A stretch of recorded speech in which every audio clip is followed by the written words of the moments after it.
예수님께서 요한에게 세례 받으실 때에 성령님이 비둘기같이 임재하셨습니다. 그리고 이는 내 사랑하는 아들이요 내 기뻐하는 자라는 음성으로 예수님을 하나님이 증언하셨습니다. 그렇게 하나님의 아들이신 예수님을 성령과 아버지 하나님이 알리셨습니다.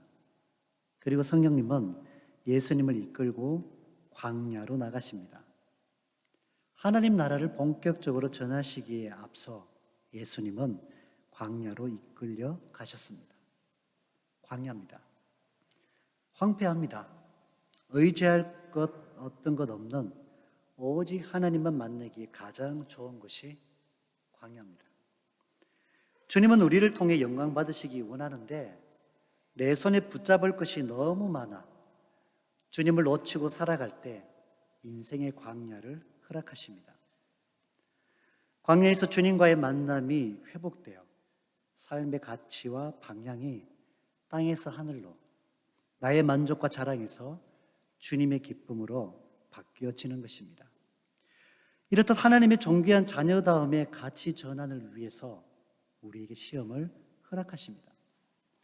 광야 자체도 만만치 않은데 광야에서의 시험입니다. 이 시험은 성령 충만을 받아야 승리할 수 있습니다. 성령 충만하면 시험이 없는 것이 아닙니다. 시험을 능히 물리치는 하나님의 지혜와 능력을 부어주신다라는 얘기입니다. 성령의 금이 말씀을 들고 시험을 물리치시기 바랍니다. 광야의 시험을 통과하여 하나님 자녀의 정체성으로 주께 영광 돌리며 살아가는 진정한 승리자 되시기 바랍니다. 오늘 청년 헌신 예배입니다. 젊은 시절이 떠오르십니까? 가장 행복하고 걱정 없을 것 같은데 그렇지 않습니다. 젊은이들의 마음에 깊은 근심이 있습니다. 그 어둠을 마음에서 몰아내고 생명의 빛으로 한 걸음 한 걸음 나아가기 위해 이들은 지금도 예배의 자리, 양육의 자리에 매여 있으려고 충동적인 감정보다, 이성적인 선택보다 생명의 말씀되는 주님을 붙잡으려고 처절하게 자신과의 싸움을 싸우고 있습니다.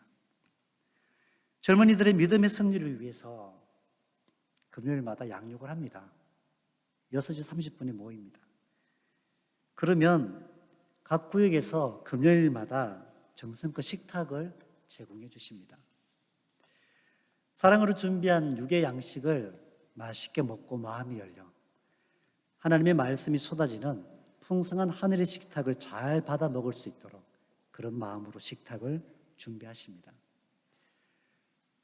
그렇게 청년들이 예배하고 말씀으로 살아내려고 자신의 인간적인 욕심들을 피워내는 시간입니다. 그런데 청년들 양육하다 보면 때때로 이런 말 듣습니다. 내 삶의 목적을 하나님의 영광이라 하기엔 내 코가 석자입니다. 지금 나의 성공과 나의 만족을 목적으로 달려가고 있는데 양육받으면서 내 속에 갈등이 일어나는 거죠. 내가 하고 싶은 것을 어떻게 이루느냐, 어떻게 그 목표까지 다다를 것인가에 집중되어 있으니 하나님의 영광까지는 너무 먼 얘기입니다. 성도 여러분은 어떻습니까? 그러나 하나님께 영광은 훗날 내가 선 어떤 자리에서가 아닙니다. 지금 이 자리에서도 우리는 하나님께 영광 돌리며 살아갈 수 있습니다. 예수님은 30세까지 돌로 집을 짓는 석공의 일을 하셨습니다. 그렇게 가정 경제를 책임지시다가 동생들이 그 역할을 감당할 쯤 되었을 때에 주님은 3년 반의 시간을 온전히 하나님 나라 위하여 사셨습니다. 그리고 십자가에서 죽으심으로 우리의 죄 문제까지 모두 해결하셨습니다. 주께서 행하시고 이룬 일들은 너무나도 명확했습니다.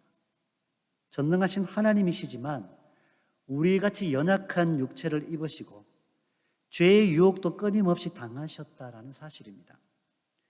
육체의 연약함도, 감정적으로 입는 상처도, 마음을 무너뜨리려는 죄의 유혹도 있으셨지만 주님은 이 모든 시험을 물리치셨습니다. 그 비결이 뭘까요? 주님이 이 땅에 오신 분명한 목적 때문입니다. 우리가 이 땅을 사는 이유를 분명히 알고 있다면 시험을 능히 물리칠 방법이 무엇인지도 압니다. 예수님의 공생애는 광야에서 마귀에게서 받은 시험을 물리치신 후부터 시작되었습니다. 세례 요한에게 물로 세례를 받으시고 그렇게 하나님의 아들이심이 증언하신 아버지의 증언과 함께 성령의 인도하심 따라 광야로 나가십니다. 예수님을 인격적으로 만나지 못하면 언제나 내 인생의 목적이요 내 중심 가치가 되는 세 가지가 오늘 주님이 당하신 시험입니다. 주를 믿고 따르는 우리에게는 평생에 쳐내고 마음속에서 몰아내어야 할 것들입니다. 모두 다 나에게서 걷어내었을 때에 결국에 마지막까지 남아있는 그것이 내 삶의 이유죠. 여러분 모두 다 걷어냈을 때 무엇이 남습니까? 그분이 하나님이시기 원합니다. 예수님은 어떻게 유혹을 뿌리치며 승리하는지를 보여주셨습니다. 먼저 성령 충만입니다. 성령 충만하면 시험이 없는 게 아니죠. 물리칠 지혜와 힘과 충만한 사랑을 부어주신다고 말씀드렸습니다. 나의 가장 약한 부분을 어둠이 공략합니다. 그러나 반드시 시험을 물리치게 하십니다. 내 의지와 욕심에 끌리면 죄의 유혹에 빠지지만 예수님은 성령의 이끄심 따라 시험의 현장에 서셨다는 것입니다. 시험을 물리칠 때마다 하나님께 영광 돌리는 삶의 가치와 방향을 명확하게 제시해 주십니다. 마귀가 유혹한 세 가지 시험의 전제는 네가 만일 하나님의 아들이여든입니다. 마귀는 강교합니다. 예수님이 하나님 아들 맞잖아요. 무엇을 공략하는 것이 가장 효과적이고 치명적인지 마귀는 압니다. 하나님의 아들 들어 네가 하나님의 아들임을 증명하라고 합니다. 어렵지 않습니다. 쉽습니다.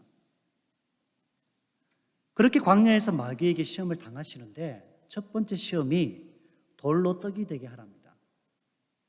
예수님 40일 금식하신 후에 매우 줄이신 상태시죠.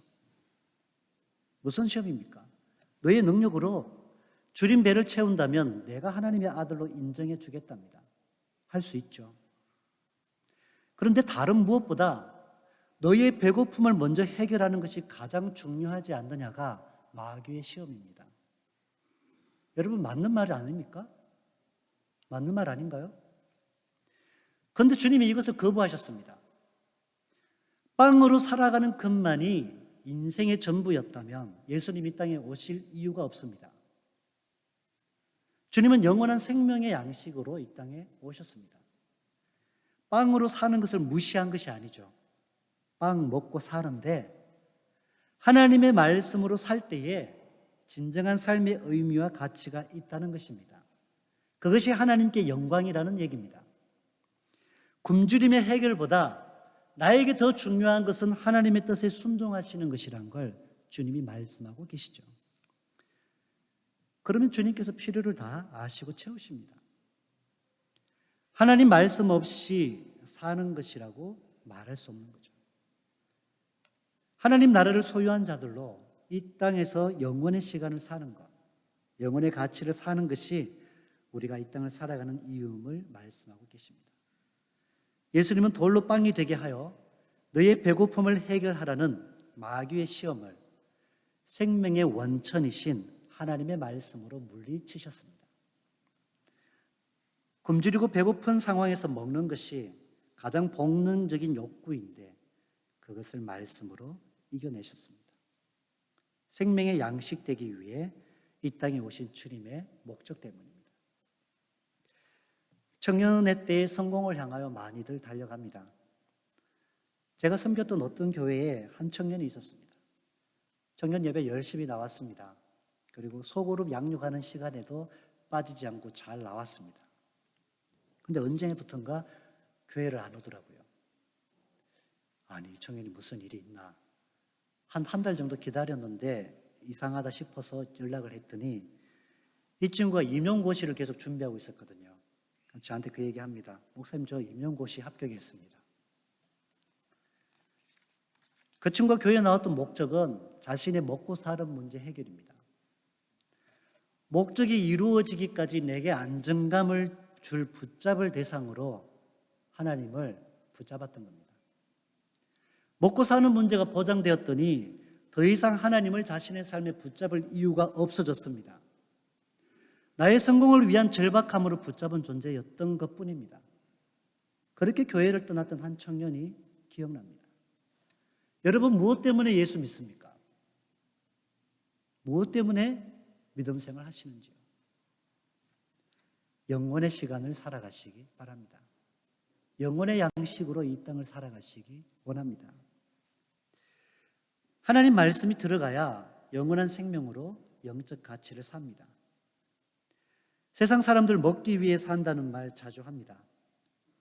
더 많이 누리고 더 많이 즐기고 더 많이 가지기 위해 산다는 말입니다. 그러나 우리는 살기 위해 먹는 사람들입니다. 내게 약속된 영원한 주의 나라가 있음을 이 땅에서 살기 위하여 날마다 주의 말씀을 받아 먹는 것이고 육의 양식도 섭취하는 것입니다. 하나님의 말씀의 능력은 먹기 위해 사는 세상 가치를 뛰어넘습니다. 그래서 육의 양식을 먹어도 하나님께 영광 돌리며 삽니다. 사랑하는 성도 여러분, 주의 말씀 없이는 단 하루도 살아갈 수 없는 매일 말씀에 줄인 영혼이시기 바랍니다. 삶의 목적이 먹고 사는 것에서 영생을 주신 하나님께 기쁨되는 하나님 말씀으로 사는 일상 되시기를 간절히 소망합니다. 예수님이 일으키셨던 오병이어의 기적을 생각합니다. 하나님 나라 복음을 전하시고 오병이어의 기적을 베푸셨습니다. 주님을 찾아온 수많은 무리에게 먼저 빵을 주지 않으셨습니다. 하늘의 양식을 먹이셨습니다. 하늘의 양식으로 채우시고 그들의 굶주림을 보시고 오병이어의 기적을 일으키셨다라는 사실입니다. 하나님 나라의 가치가 우리의 삶의 중심이라고 하는 걸 더욱더 분명히 알려주시는 거죠. 그리고 예수님의 두 번째 시험은 예루살렘 성전 꼭대기에서 뛰어내리라 였습니다. 그러면 하나님의 아들인 줄 인정하겠다는 겁니다. 그가 너를 위해 사자들을 명하리니 그들의 손으로 너를 받들어 발에 돌에 부딪히지 않게 할 것입니다. 하나님의 아들이면 네가 이 성전의 주인이니 주의 천사들이 너를 보존하지 않겠느냐 하는 원리입니다. 상당히 논리적이잖아요. 너의 능력을 이스라엘의 중심에서 발휘하라. 사단의 시험이었습니다. 너의 존재를 드러내. 네가 성전 꼭대기에서 뛰어내리면 성전 뜰 안에 있는 모든 사람들이 너에게 주목할 것이야. 제사를 집례하는 유대 지도자들도, 예배하러 온 수많은 백성들도 네가 성전 꼭대기에서 뛰어내려서 살아있으면 모두가 너의 능력을 인정할 거 아니냐. 그러면 모든 이스라엘이 너를 하나님의 아들로 칭송할 것이라는 게 사단의 시험입니다. 여러분, 쉽습니까, 이 시험이? 이성적으로 가장 잘 맞는 말 아닌가요? 하나님의 아들인데 증명하는 게 쉽잖아요. 어렵지 않습니다. 그런데 예수님이 순식간에 너는 환호와 칭송과 경배를 받게 될 것이라는 마귀의 말을 단호하게 물리치시는데 이렇게 말씀하시죠. 하나님은 순종의 대상이지 네가 시험할 대상이 아니라고 분명히 선포하십니다. 주 너의 하나님을 시험하지 말라 하십니다. 사단의 이 시험은 시편 91편 11절에서 12절을 인용해서 한 시험입니다. 부분적인 것 가지고 우리를 흐리게 할 때가 있다는 얘기입니다. 그런데 주님은 신명기 6장 16절 말씀으로 주 너의 하나님을 시험하지 말라 말씀으로 물리치셨습니다. 예수님의 이 땅에 오심의 목적은 희생이고 고난입니다. 그 길 끝이 비로소 영광인데 사탄은 지금 그 모든 영광의 길을 걸으라는 얘기죠. 그랬다면 예수님 오실 이유가 없습니다. 이미 가장 가장 높은 하늘 보좌의 영광을 스스로 포기하고 오셨습니다. 그런데 왜 이 땅에서 영광의 길을 걷습니까? 높아져라, 칭송받으라, 어떻게든 인정받으라, 너의 능력을 증명해봐라. 예수님은 스스로 자신을 낮추시어 죄인된 인간의 형체로 오셨습니다. 그리고 십자가라는 가장 밑바닥까지 낮아지심으로 구원을 완성하셨습니다. 죽기까지 낮아지신 그 자리에서 수많은 생명들이 살아났습니다. 주님의 이 땅에 오심은 낮아짐이었습니다. 우리도 주님을 닮기 원합니다. 자신의 업적, 자신의 공로로 스스로 드러내고 싶은 욕구, 다른 사람에게 인정받고 싶은 인간의 본능이 가슴 속에서 스멀스멀 기어 올라올 때가 있습니다. 행여나 누군가가 나를 드러내고 나를 높인다면 그 모든 인정과 칭송과 환호와 영광을 고스란히 하나님께 돌려드립시다. 하나님께서 지혜 주셨습니다. 나는 한 게 없는데 하나님이 도우셨습니다. 다 하나님의 은혜로 된 것입니다. 언젠가 어떤 분에게, 신앙 좋다고 하는 분에게 이런 얘기 했더니만 어떻게 다 하나님의 은혜입니까? 내가 한 것이 있는데요 라는 말도 하더라고요. 여러분 그렇게 생각하십니까? 모든 영광 하나님께 돌려드리시기 바랍니다. 하나님께 영광의 삶이 목적이 된 사람들의 입에서는 지금 제가 드렸던 이런 말들이 자주 흘러나옵니다. 그 사람의 삶의 가치 중심이 거기에 담겨 있다는 얘기입니다. 누가 뭐라고 했던 영광 받으실 주님께만 묵묵히 쓰임받기 원합니다. 내가 주인공 되고자, 내가 높아지고자 하는 그 교만을 주의 말씀 앞에 비워내시기 바랍니다. 자랑할 것이 있다면 내 속에 역사하시어 나를 통하여 행하시고 이루시는 주 예수를 자랑하시기 바랍니다.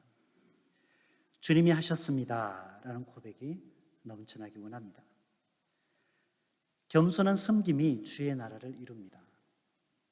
다른 것으로 주의 나라 이루어지지 않습니다. 언젠가 지구촌교회 이동원 목사님의 그 간증을 들었던 적이 있습니다. 분당 수지에서 교회 개척을 했는데 몇 년 되지 않아서 수천 명이 모여들었습니다.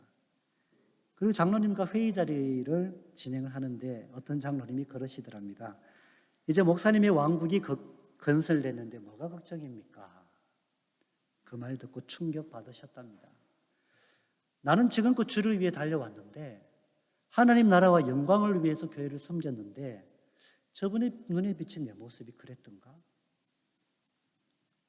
그때부터 셀 모임으로 교회 안에 작은 교회로 교회들을 세우기 시작합니다. 사랑하는 성도 여러분, 나의 왕국 건설이 내 삶의 목적이 아닙니다. 스스로 자신의 공로를 드러내고 높아지려는 사람들, 하나님 나라에서 취할 영광이 없습니다. 이미 자신이 원하는 바 공로에 대한 보상을 사람들에게 다 받았습니다. 교만한 자리에는 하나님이 설 곳이 없습니다. 나의 공로를 드러내고자 하는 조바심 난 입과 마음 깊은 곳에 도사리고 있는 교만의 뿌리를 말씀에 의지하여 뽑아내시기 바랍니다. 이 땅에서 영광 받고 영광 누릴 생각 내려놓읍시다. 하나님은 말씀 붙잡고 낮아진 자리에서 더 크게 복음의 역사를 일으키십니다. 이 모습이 주께 기억하신 바가 되어 그날에 우리를 더욱더 존귀케 하실 것입니다. 영광스럽게 하실 것입니다. 그날에 누릴 영광이 좋게 이 땅의 것들과 비할 수 없음을 믿음으로 확정하며 주를 따라가시기 바랍니다. 그리고 세 번째 시험입니다. 사단이 지극히 높은 산에서 예수님에게 천하 만국과 영광을 보입니다. 그리고 딱 한마디 합니다. 내게 엎드려 경배하면 이 모든 건 내게 주리라 합니다. 현실 봐라. 여기 하나님이 어디 계시냐? 누가 이 땅을 다스리는 것 같으냐? 내가 주인이라니까 말을 합니다. 하나님의 주권을 인정한다면서 세상은 사람의 힘, 인생을 의지하는 사람들 많습니다. 세 번째 시험은 가장 본질적인 영적인 신앙의 문제를 흔들어댑니다. 누가 예배 받으실 분입니까? 최고의 시험이며 최고의 미끼입니다. 왜? 눈앞에 보이는 흐름이 그렇지 않아 보이거든요. 나를 경배하면 내가 다 주겠다고 합니다. 세상의 권위가 누구에게로부터 옵니까? 잠시 하나님께서 허락하심으로 공중권세 잡은 자가 사탄입니다. 갈릴리 가다라 지역으로 들어가셨던 주님을 기억합니다. 무덤 사이에서 군대 귀신 들린 사람들이 주님을 만났습니다. 그랬더니 귀신이 소리치고 난동을 부리죠.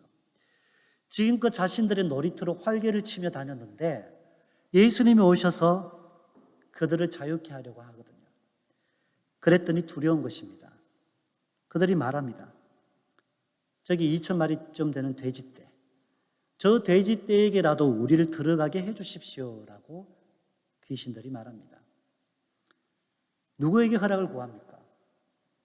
모든 것의 주관자 되시는 예수님께 허락을 구하죠. 그리고 주님이 허락했더니 돼지떼에게 들어갔습니다. 여러분, 누가 주관자입니까? 누가 우리의 경배의 대상입니까? 하나님을 온전히 경배하시기 바랍니다. 예수님은 다만 하나님을 섬기라 선포하시며 사탄을 말씀으로 쫓아내셨습니다. 특히나 젊음의 때에 사회의 진출을 앞두고 있습니다. 마음이 조급해집니다. 세상에 흐름이 있거든요. 대세라고 하는 게 있거든요. 마음이 조급하고 불안해집니다. 그랬더니 나에게 든든한 배경이 될 만하고 무엇인가 내게 힘을 실어줄 수 있는 그 무엇인가를 붙잡으려고 안간 힘을 다 씁니다. 그래서 눈에 보이는 대로 붙잡으려고 합니다.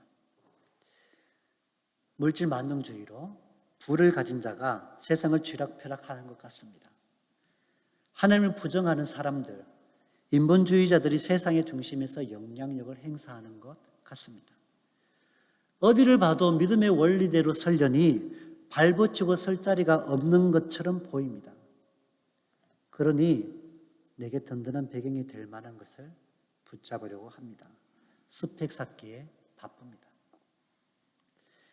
그렇게 일반적 대세의 가치나 세상 사람 붙듭니다.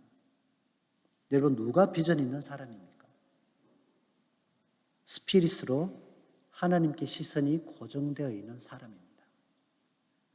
믿는데 다 똑같은 스펙만 가지고 여기까지 왔다 그 얘기하면 그게 하나님의 영광이 드러날 자리는 어디에 있습니까? 다 자신의 영광을 위한 것입니다. 그 스펙 가지고 뭐 합니까? 성경에 보면 스펙으로 아주 중요한 자리에 오른 사람이 소개됩니다. 홈리와 비느하스입니다. 대제사장의 두 아들입니다. 태어날 때부터 자라면서부터 든든한 배경, 든든한 거 다 가지고 있습니다. 영성 하나도 없습니다. 영성 하나도 없이 그 쌓아놓은 그 가지고 있는 스펙 가지고 중요한 자리에 올랐더니 예배의 제단을 더럽히는 일들에 쓰임받습니다. 사탄의 종 노릇을 하고 있다라는 얘기입니다.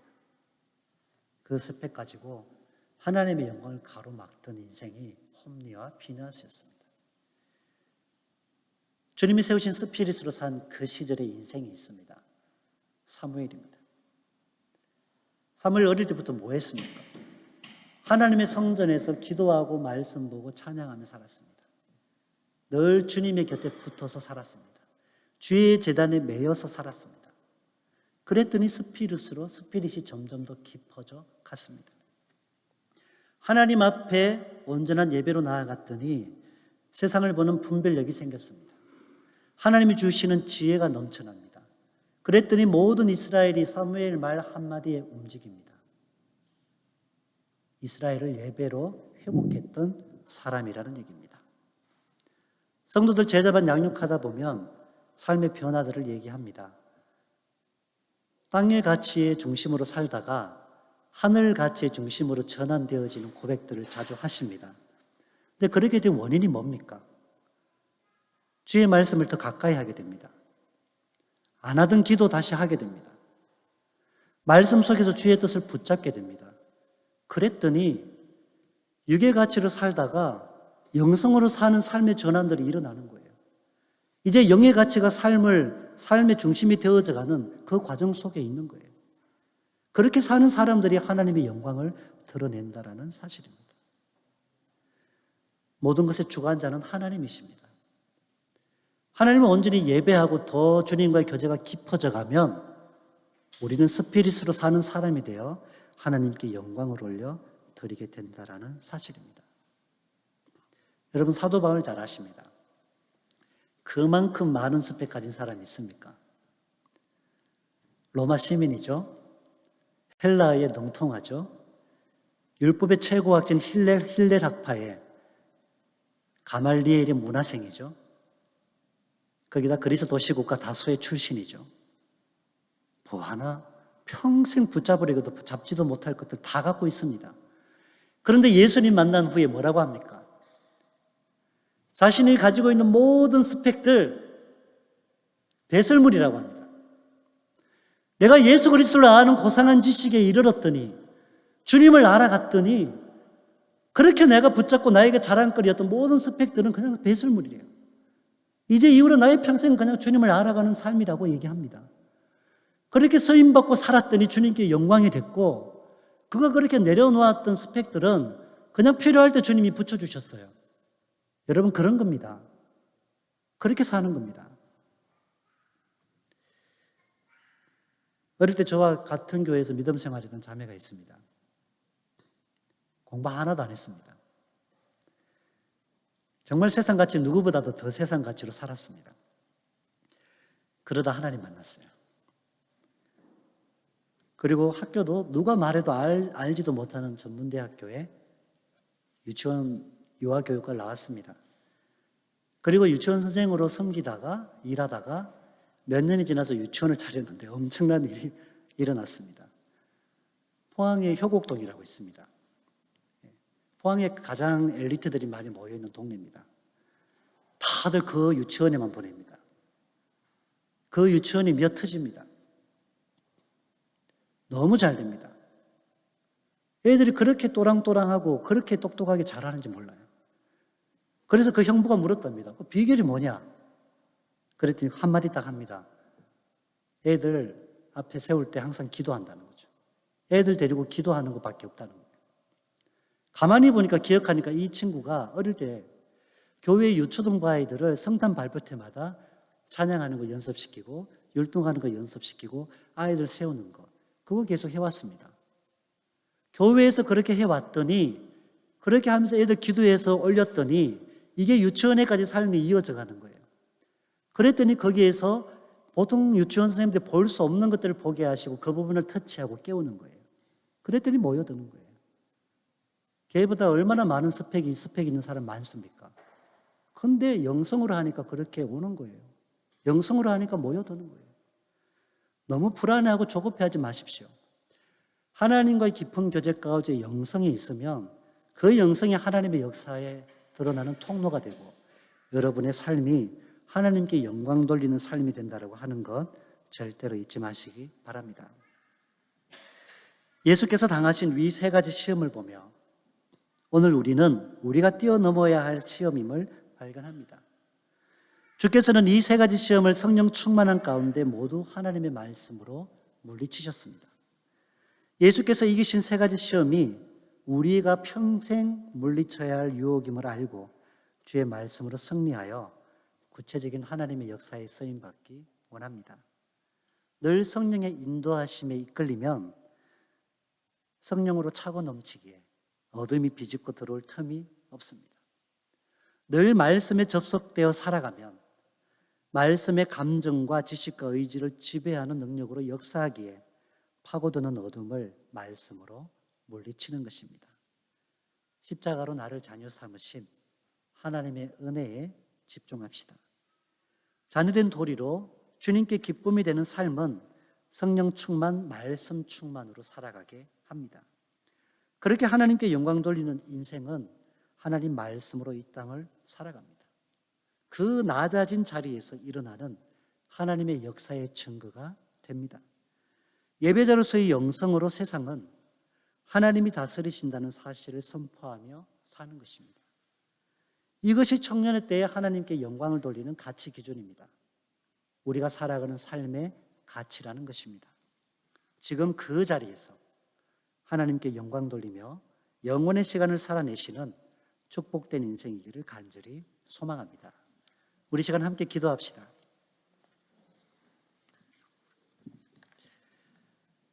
하나님, 주님이 당하신 세 가지 시험은 나와 별개가 아니라 우리의 평생에 살아갈 때 끊임없이 마귀가 비집고 들어오는 전략입니다.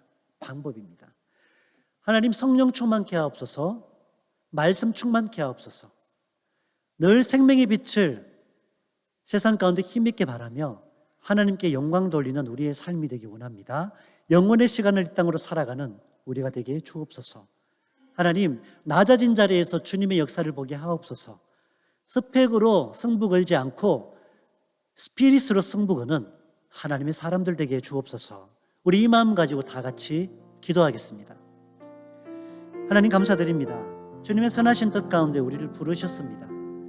하나님의 약속하심이 우리의 삶을 이끌어가는 능력인 줄 압니다. 예수님께서 공생의 시작을 하시기 전에 먼저 우리가 당하는, 인생에서 당하는 가장 큰 세 가지 시험을 말씀으로 물리치시며 성령 충만함 가운데 하나님께 영광 돌리는 삶은 이런 것이야, 그 가치 기준을 우리에게 보여주셨습니다. 우리에게 드러내셨습니다. 하나님, 우리가 이 믿음 가지고 살겠습니다. 이 믿음 가지고 영광 돌리겠습니다. 하나님, 복음의 원리대로 살아가겠습니다. 늘 성령 충만으로 살아가겠습니다. 우리의 마음이 주님으로 가득 차고 넘쳐 흘러 그 어떤 어둠도 비집고 들어오지 못하도록 주의 생명의 빛으로 날마다 살아가게 하옵소서. 주의 말씀으로 살아가겠습니다. 말씀이 생명이요 지혜요 능력이요 앞길을 비추는 등불이요, 말씀이 지혜인 줄 알고 주의 말씀으로 살아가겠습니다. 하나님, 우리의 삶을 통하여 영광 받으시옵소서. 주님의 뜻대로 살아야 영광 돌리는 삶입니다. 하나님, 그렇지 않은 모든 삶은 나의 만족과 나의 유익과 나의 자랑이 목적입니다. 하나님, 주님의 뜻 가운데 예수님이 가르쳐주신 이 모본을 따라 우리가 주께 영광 돌리는 평생의 삶이 되게 하여 주옵소서. 우리의 자녀들 주님의 뜻대로 키우겠습니다. 주님의 뜻대로 양육하겠습니다. 하나님, 내 마음을 피워내고 내 뜻을 피워내겠습니다. 젊음의 때에, 청년의 때에 나의 욕망을, 나의 성공을, 나의 목적을 주님의 뜻 가운데 피워내며 나를 통하여 하나님의 뜻이 이루어지는 우리의 삶이 되게 하여 주옵소서. 온전히 주님 그렇게 영광 받으실 줄 믿사오며 우리 주 예수님 이름으로 간절히 기도합니다. 아멘.